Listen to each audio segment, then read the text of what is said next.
Chinese leader Xi Jinping flies to Moscow next week to meet with Russian President Vladimir Putin, his first visit since Russia invaded Ukraine.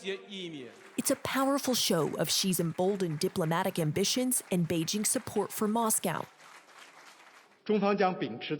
China's foreign ministry said the country's, quote, proposition boils down to one sentence, which is to urge peace and promote talks.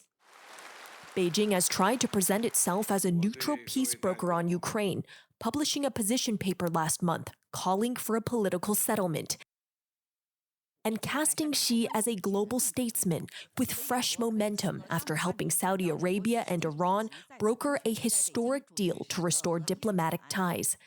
But Western leaders are skeptical of Beijing's portrayal as a mediator.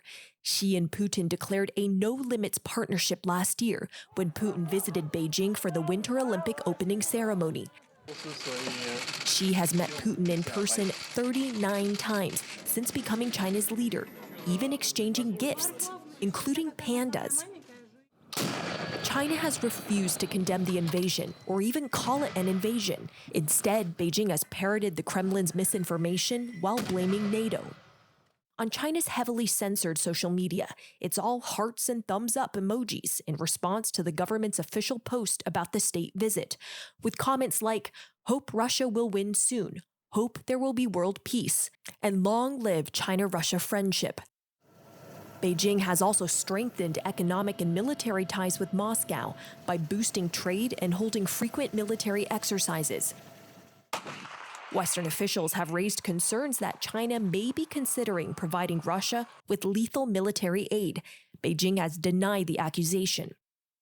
Last month, Putin told China's top diplomat Wang Yi in Moscow that relations between their countries are reaching new milestones. The two nations, bound together by their shared vision for a new world order, no longer dominated by the West. And while Xi has spoken to Putin multiple times since the invasion, virtually and in person, he's not yet had a single phone call with Ukrainian President Volodymyr Zelensky. Though Ukraine's presidential advisor says negotiations about a potential Zelensky-Xi conversation are ongoing. As Xi heads to Russia, the ability of China to help resolve the conflict hangs in the balance. And Jake, the two leaders, Putin and Xi, they share this deep suspicion towards the U.S., which they believe is bent on holding China and Russia down. But at the end of the day, it's not a truly no-limits partnership. Xi only wants to help Russia as much as it helps China.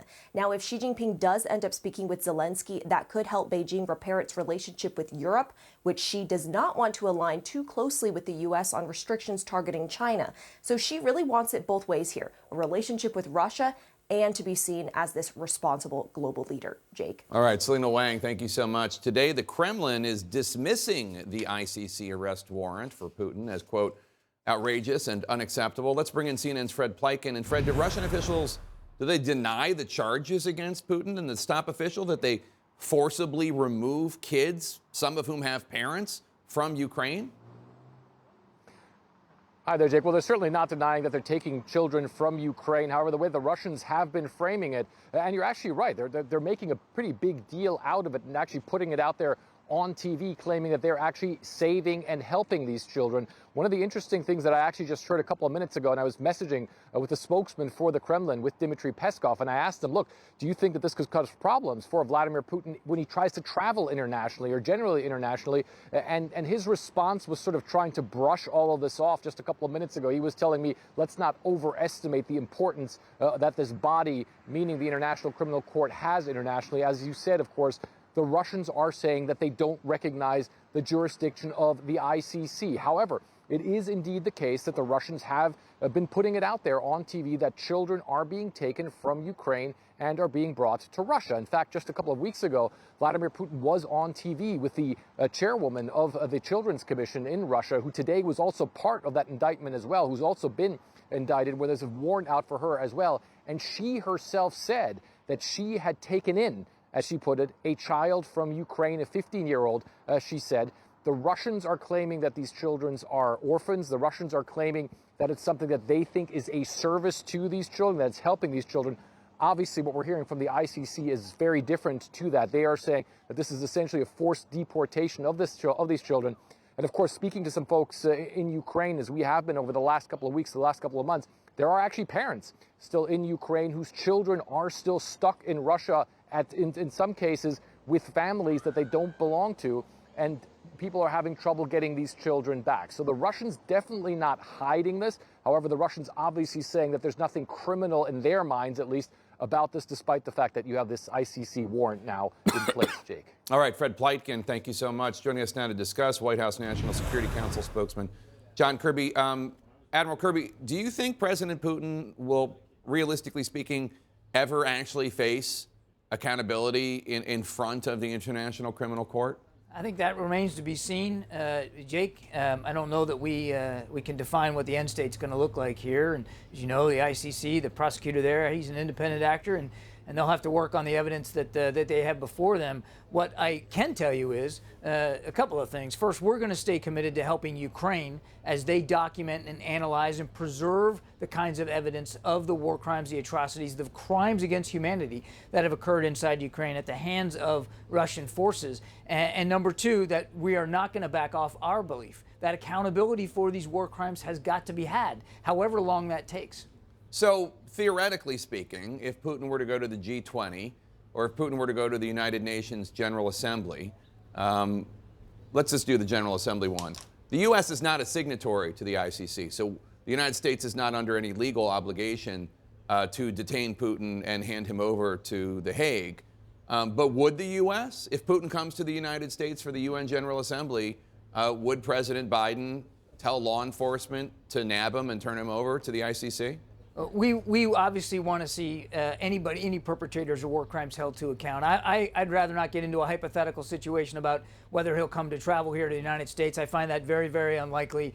And again, I wouldn't speak for the ICC and their processes. What needs to happen here is that Russia needs to be held to account. The perpetrators of these war crimes have got to be held to account. And in the United States, our friends and partners will find a country that will be willing to work on that for the long term. Well, what about a country like Israel, for example, which is, I believe, also not a signatory to the ICC, but one that is closely allied with the U.S., although it also has a relationship with Russia. If Putin went to Israel for a trip, or another country like, say, like India, where I believe the next G20 is, also not a signatory to the ICC, would President Biden ask Netanyahu, ask Modi, please arrest Putin and turn him over to the ICC? Those would have to be sovereign decisions that those leaders make, Jake. That they're going to have to make those decisions. We want to see accountability here. We're going to keep working on that. I get it that it's their decision, but would President Biden ask them to do that? Yeah, I'm just not going to speculate on a hypothetical like that, Jake. I mean, we want to see the perpetrators of the war crimes here at the hands of Russian forces. We want to see those responsible held to account. We're going to keep working with Ukraine to document that evidence, to preserve that evidence, and to continue to support, as we have, a range of international investigations, including the one being done by the ICC. A Putin advisor says that Putin's going to meet with his Chinese counterpart, Xi Jinping, to discuss the war in Ukraine next week in Moscow. What's the latest intelligence on whether the Chinese Communist Party has decided whether it will give Russia weapons to pummel Ukraine with? We don't have any change to speak to today, Jake. We don't believe that they've taken it off the table still, but we also don't see any indication, any confirmation that they're moving in that direction, or that they have done that, have sent lethal weapons. Clearly, we don't believe it's in China's best interest to do that. We don't think it's in their interest. It shouldn't be in anybody's interest, quite frankly, to help Mr. Putin continue to slaughter innocent Ukrainians. What's the latest intelligence on whether or not this ICC arrest warrant for Putin might actually have the effect of weakening Putin within the Kremlin as opposed to strengthening him?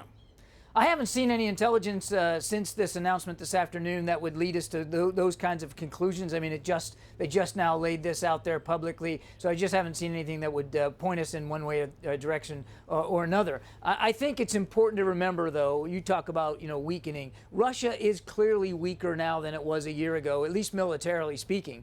I mean, they have expended an awful amount of their weapons and capabilities inside this war in Ukraine. They've lost thousands and thousands of soldiers and key keep losing them every single day.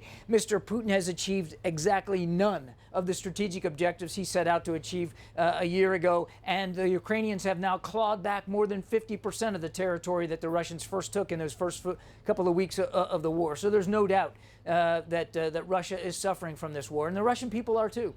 Today, Slovakia became the second NATO member to announce that they're going to send fighter jets to Ukraine. Yeah. Do you feel comfortable? Does President Biden feel comfortable allowing allies to send these planes to Ukraine, knowing that the U.S. has one of the biggest militaries in the world and is not doing the same?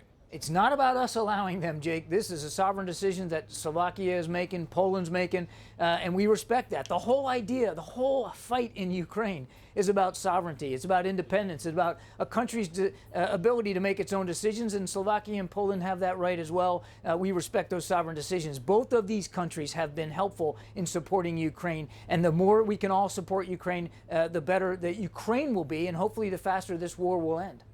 Admiral John Kirby, thanks so much. Appreciate it, sir. You bet.